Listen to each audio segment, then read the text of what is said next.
I got so much motherfucking design on right now. Break it down, bring it back, make it clap. I got 3 old thoughts, new block, wear that thing. Bitches on my line, and you know they come straight. Hold up, what it not, 45, scope it cash like whoa. How you fucking with these hoes up?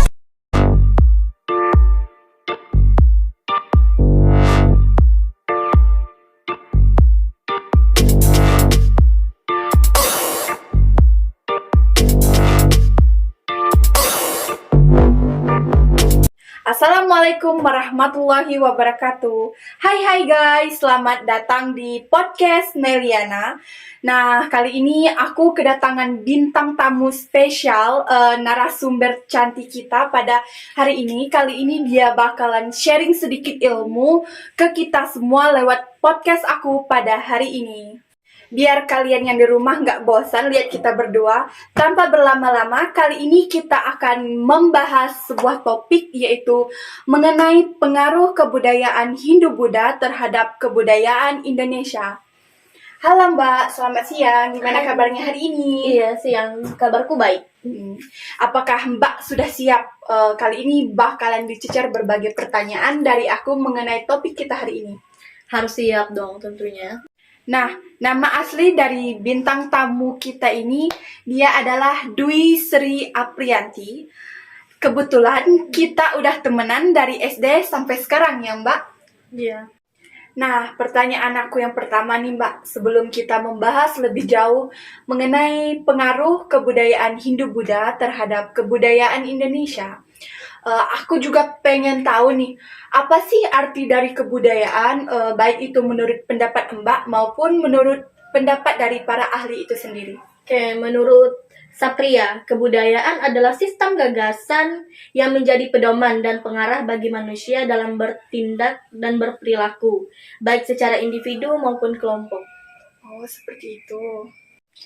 Karena aku sedikit kepo nih Mbak, aku ingin Mbak jelaskan sedikit aja deh mengenai proses masuknya kebudayaan Hindu ke Indonesia.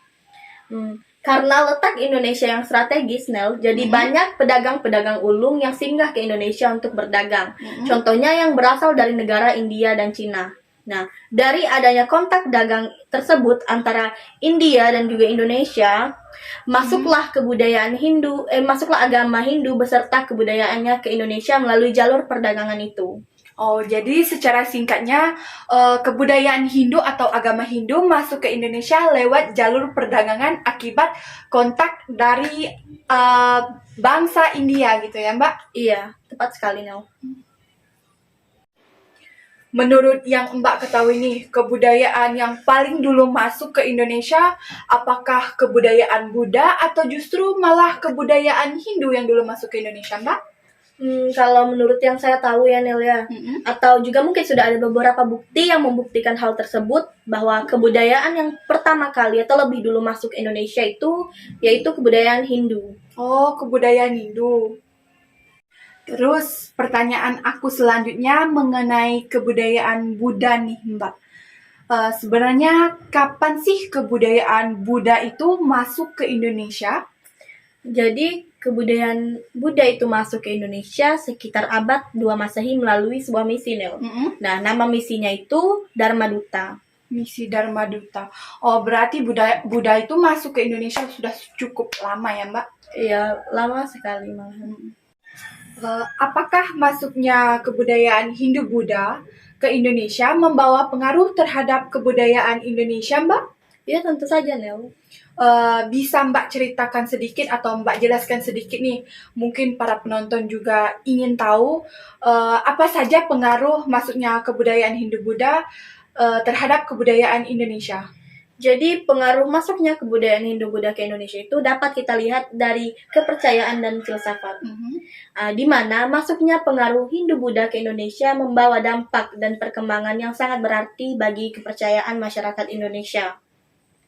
Yang sudah ada yaitu kepercayaan, dinamisme, dan animisme. Nah, masuknya agama Hindu-Buddha ke Indonesia membawa akulturasi bagi segi pemujaan terhadap roh nenek moyang dan pemujaan terhadap dewa-dewa alam. Jadi seperti itu ya Mbak. selain berpengaruh di segi kepercayaan dan filsafat, apakah masuknya kebudayaan Hindu-Buddha juga membawa pengaruh di bidang-bidang lainnya, Mbak? Iya, tentu saja. Di bidang apa-apa aja itu? Contohnya itu di bidang sosial, bidang ekonomi, bidang politik dan pemerintahan, serta bidang pendidikan. Di sini aku ingin tahu untuk di bidang sosial sama ekonomi apa-apa aja sih pengaruhnya?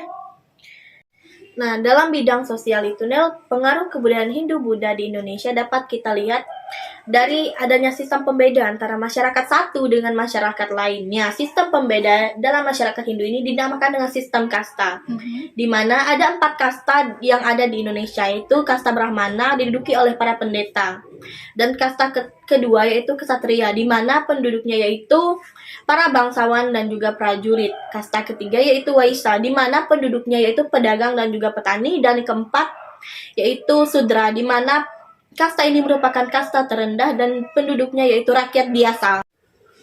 Nah, sedangkan dalam bidang ekonomi diawali dengan perkembangan perdagangan. Nah, pengaruh terbentuknya sistem kerajaan pada sistem pemerintahan memunculkan adanya kewajiban pajak, penguasaan tanah, dan tenaga kerja yang dibaktikan sepenuhnya oleh rakyat kepada raja. Jadi dapat disimpulkan untuk di bidang sosial sendiri adanya pembagian kasta. Kemudian untuk di bidang ekonomi adanya kewajiban membayar pajak, terus penguasaan tanah sama yang lain-lainnya. Iya. Kemudian pertanyaan aku yang terakhir nih, Mbak. Apakah peninggalan kebudayaan Hindu-Buddha masih ada sampai sekarang? Ya, tentu saja masih, Nel. Apa-apa aja itu, Mbak? Contohnya itu seperti patung dewa, prasasti, dan juga candinya. Di candi itu sendiri, contohnya Candi Borobudur dan juga Candi Prambanan. Jadi Candi Borobudur dan juga Candi Prambanan adalah salah satu nih dari peninggalan kebudayaan Hindu-Buddha yang ada di Indonesia sampai sekarang. Nah guys, itu dia tadi bincang hangat aku sama Mbak Dwi, dan aku harap apa yang telah Mbak Dwi sampaikan tadi bisa bermanfaat untuk kita semua. Dan untuk Mbak Dwi, terima kasih banyak nih udah mau menyempatkan diri untuk hadir sebagai bintang tamu dalam podcast aku pada hari ini. Oke guys, inilah podcast Neliana pada hari ini. Dan semoga para penonton yang ada di rumah nggak bosan lihat video kita berdua. Dan untuk para penonton tercinta, jangan lupa like, comment, dan subscribe video aku ya guys.